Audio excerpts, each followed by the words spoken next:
Պատկերացրեք, մի մարդու, որը չի հավատում Հիսուսին ու մահվան շեմին է։ Մենք հիմնականում հովիվներս, ծառայողները, երբ որ մեզ խնդրում են, մենք այցելում ենք այդպիսի մարդկանց։ Այցելում ենք, որպեսզի գոնե հնարավորություն տանք ավետարանը քարոզելու, գոնե այդ մարդիկ լսեն։ Բայց կան մարդիկ, որոնք այնքան են համառում իրանց մեղքերում, որ չեն ուզում լսեն Հիսուսի մասին։ Իհարկե շրջապատված են իրենց ընտանիքով, բայց գիտեք ինչ, մի քարոզիչ էր ասում, որ կյանքը անբուժելի հիվանդության նման բան է,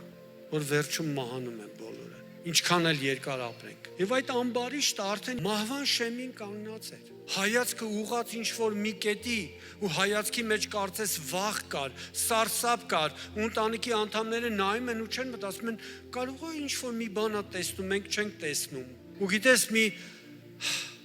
եւ հոգին ավանդվում է։ Գիտես ինչ, մարմինը մնում է։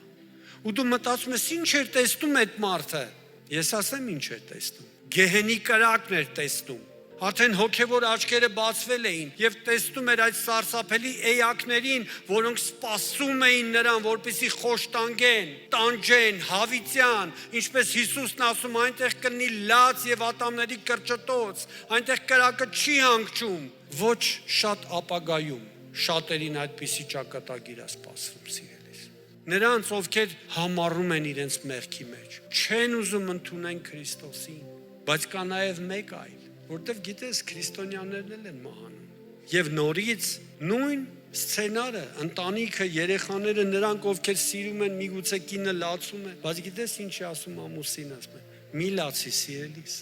Ես գիտեմ, ես ուր եմ գնում։ Ես հիշում եմ այն խոսքերը, ու այդ խոսքերը բնակվում են իմ սրտում, որ Հիսուսն ասում էր, նա ով հավատում է ինձ, հավիտյան կապրի, չի մեռնի, հալելույա, փառք Աստծո, նա ով հավատում է ինձ, եթե մեռնի էլ կապրի,